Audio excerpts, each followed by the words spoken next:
दोस्तों नमस्कार, हिंदी की बिंदी चैनल पर आप सबका स्वागत है। मैं हूं डॉक्टर प्रदीप प्रसन्न और आप भी प्रसन्न होंगे ऐसा मुझे विश्वास है। तो आइए आज हिंदी व्याकरण, हिंदी भाषा, हिंदी साहित्य में कुछ नई बातें सीखते हैं।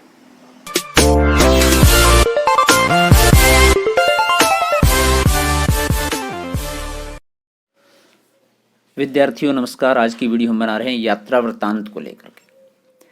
दरअसल यात्रा वृत्तांत एक साहित्यिक विधा के रूप में नई विधा मानी जाती है। हालांकि काफ़ी पहले से लिखा जा रहा है, लेकिन साहित्यिक विधा के रूप में इसे उस तरह की मान्यताएं नहीं मिली या उस तरह से प्रचलित नहीं हुआ जैसा कि आधुनिक काल में प्रचलित हुआ।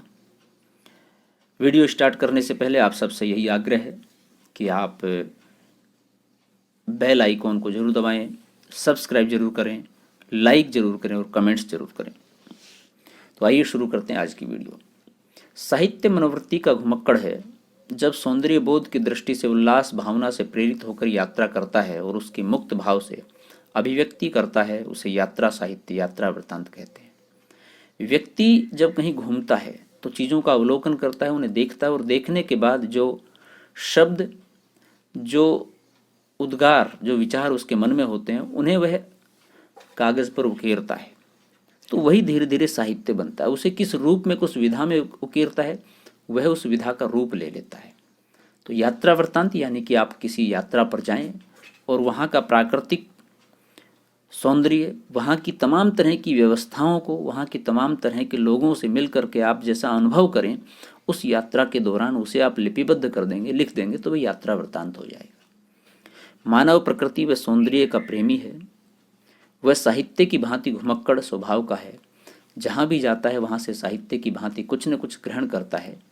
उसके द्वारा ग्रहण किए गए प्रेम, सौंदर्य, भाषा, स्मृति आदि को अपने शुद्ध मनोभावों से प्रकट करता है, जो साहित्य में समाहित होकर एक नई विधा का रूप ले लेता है।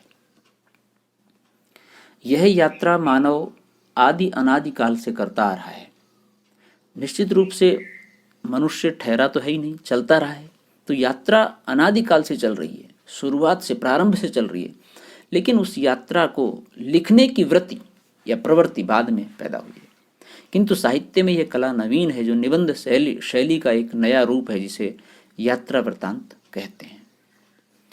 इस साहित्य विधा के पीछे का उद्देश्य लेखक के रमणीय अनुभवों को हूबहू पाठक तक प्रेषित करना है, जिसके माध्यम से पाठक उस अनुभव को आत्मसात कर सके, उसे अनुभव कर सके।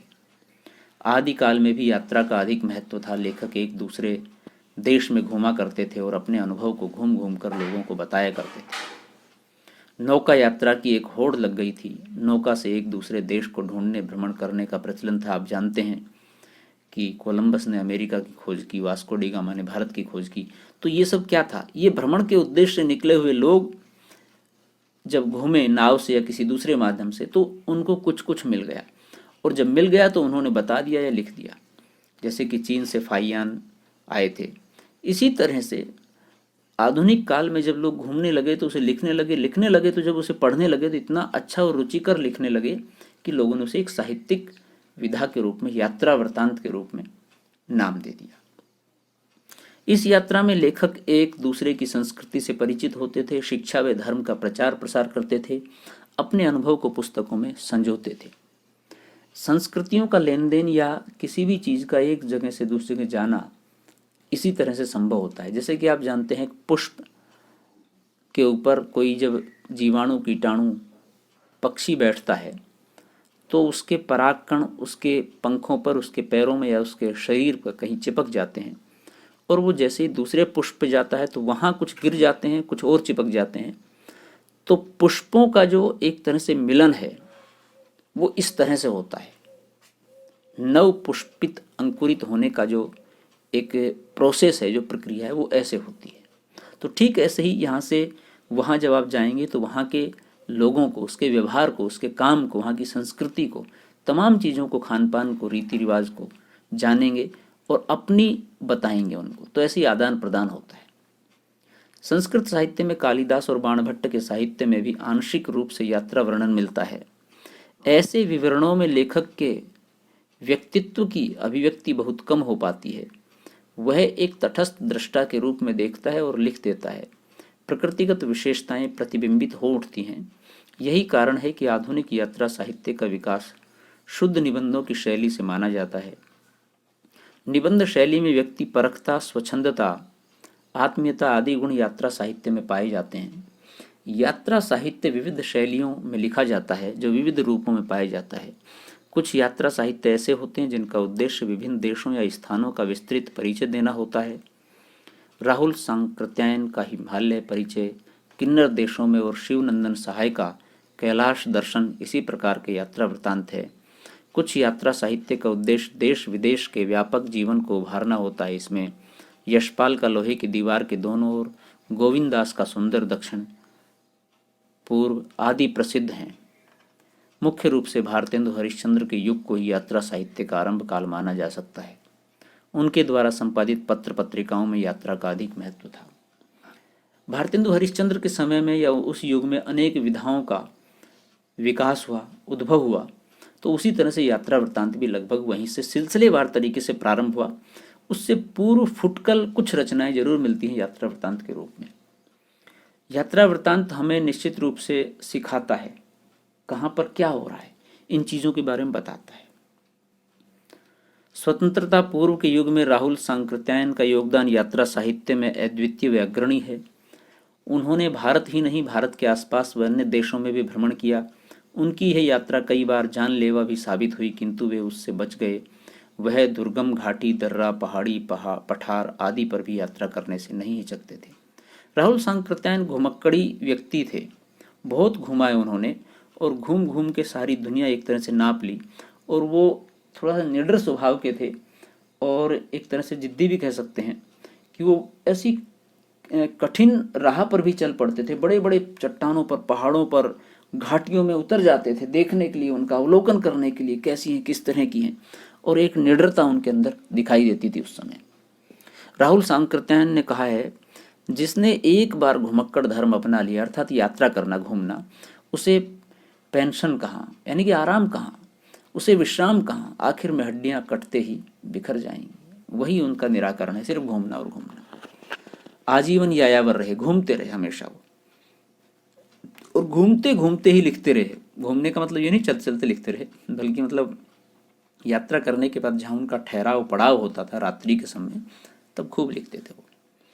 आजीवन यायावर रहे। स्वतंत्रता प्राप्ति के बाद अज्ञे ने यात्रा वृत्तांत के क्षेत्र में विशेष योगदान दिया। उनका मानना था कि यायावर को भटकते हुए 40 बरस हो गए, किंतु इस बीच न तो वह अपने पैरों तले घास जमने दे सका है, न ठाठ जमा सका है, न क्षितिज को कुछ निकट ला सका है। उसके तारे छूने की तो बात ही क्या। यायावर ने समझा है कि देवता भी जहाँ मंदिर में रुके कि शिला हो गए, और प्राण संचार की पहली शर्त है कि गति गति गति, अर्थात चलते रहे हैं। यायावर वो स्वयं को संबोधित करके कह रहे हैं कि मैं इतना चला हूँ, उसके बावजूद भी चल रहा हूँ। घास न जमना अर्थात चलते रहना, घास जम जाना अर्थात वहाँ से कोई भी नहीं चल रहा। और मैं इतना चला हूँ, उसके बाद भी मुझे कुछ विशेष मिला नहीं है, न मैं आसमान के पास पहुँचा हूँ। आप देखते हैं, दूर दृष्टि में देखते हैं तो आसमान और धरती एक जगह मिले हुए दिखाई देते हैं, जिसे क्षितिज कहते हैं। न उसके निकट पहुँच चुका हूँ, तारे चंद्रमा कुछ भी न छू सका हूँ। ये भी कल्पना करता हूँ कि देवता किसी मंदिर में रुके हैं, अर्थात शिला के रूप में, पत्थर की मूर्तियाँ होती हैं तो बन गए, और प्राण संचार ही उनकी पहली गति है। यही मनुष्य में होनी चाहिए, चलते हुआ ही जीवन है।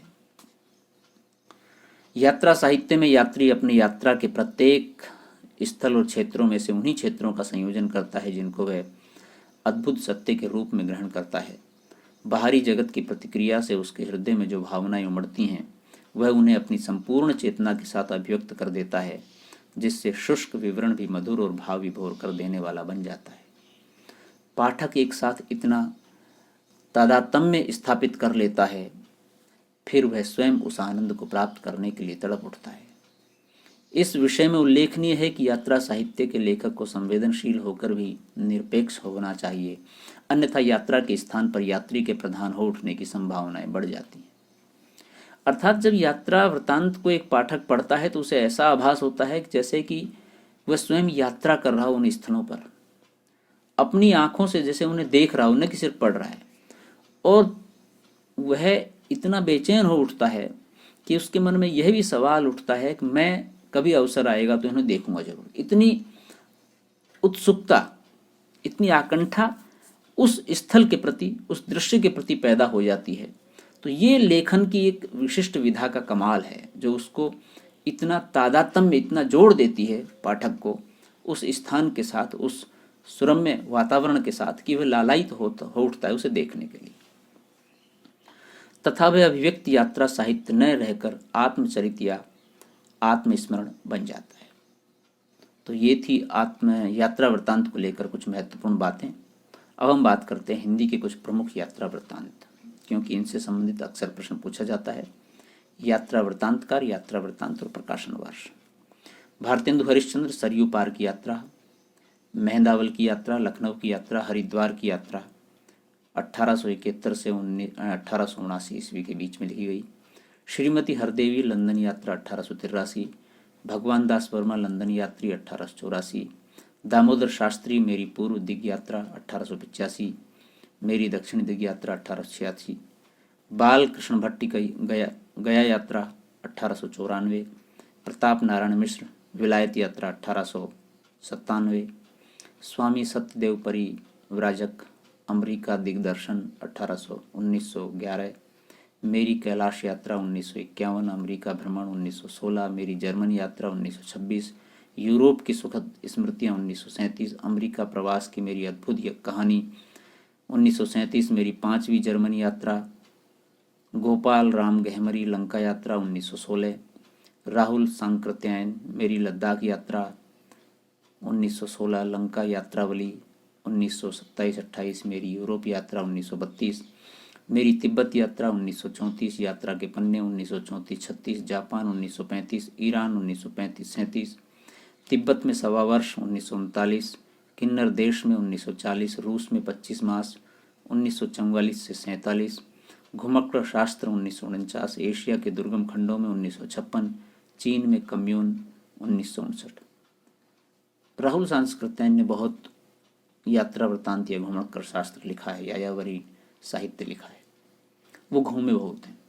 जवाहरलाल नेहरू की रूस की सैर 1929 और आंखों देखा रूस 1953, सेठ गोविंदास हमारा प्रधान उपनिवेश सुदूर दक्षिण पूर्व 1951, पृथ्वी परिक्रमा 1954, रामरक्ष बेनीपुरी पैरों में पंख बांधकर 1952, उड़ते चलो 1954, यशपाल लोहे की दीवार के दोनों ओर 1953, जय अमरनाथ 1955, राह बीती 1956, उत्तराखंड के पथ पर 1958, सर्वकोद्यान बिना सांप 1975, अग्गे अरे यायावर रहेगा याद 1953, एक बूंद सहसा उछली 1960, मोहन राकेश आखिरी चट्टान तक 1953, भदंत आनंद कौशल्यायन आज का जापान, प्रभाकर माचवे गोरी नज़रों में हम 1964, निर्मल वर्मा चीढ़ों पर चांदनी 1964, बलराज साहनी रूसी सफ़रनामा 1971, डॉक्टर नगेंद्र अप्रवासी की यात्राएं 1971, शंकर दयाल सिंह गांधी के देश में लेनिन के देश में 1973, श्रीकांत वर्मा अपोलो का रथ 1975, कमलेश्वर खंडित यात्राएं 1975, कश्मीर रात के बाद 1977, आंखों देखा पाकिस्तान 2006, गोविंद मिश्र धुंध भरी सुर्खी 1979, दरखतों के पार शाम 1980, झूलती जड़ें 1990, परतों के बीच 1997, रामदर्श मिश्र तना हुआ इंद्रधनुष 1990, भोर का सपना 1993, पड़ोस की खुशबू 1999, धर्मवीर भारती यात्रा चक्र 1995, वल्लभ डोभाल आधी रात का सफ़र 1998, हिमांशु जोशी यातना शिविर में 1998, कृष्णदत्त पालीवाल जापान में कुछ दिन 2003, नरेश मेहता कितना अकेला आकाश 2003, नासिरा शर्मा जहां फव्वारे लहू रोते हैं 2003, मनोहर श्याम जोशी क्या हाल है चीन के 2006, पश्चिमी जर्मनी पर उड़ती नज़र 2006। तो विद्यार्थियों, ये थी आज की वीडियो यात्रा वृत्तांत को लेकर के। यात्रा वृत्तांत के पूरे विश्लेषण तथ्य को हमने यहाँ पर स्पष्ट करने की कोशिश की है। संभवतः आप समझ गए होंगे। वीडियो आपने पूरी देखी, उसके लिए आपका बहुत बहुत धन्यवाद। यदि वीडियो अच्छी लगी हो तो लाइक करें, शेयर करें, कमेंट्स करें और चैनल को सब्सक्राइब करना न भूलें। और यदि आपके मन में कोई सवाल है, कोई समस्या है, कोई दुविधा आपको लग रही है तो सवाल पूछ सकते हैं। यदि पहली बार हमारे चैनल पर विजिट कर रहे हैं तो उसे सब्सक्राइब करना न भूलें। हम नेक्स्ट वीडियो के साथ फिर जल्दी ही मिलते हैं। तब तक के लिए शुक्रिया, नमस्कार। आप सुरक्षित रहें, अपने परिवार को सुरक्षित रखें, देश को सुरक्षित रखें।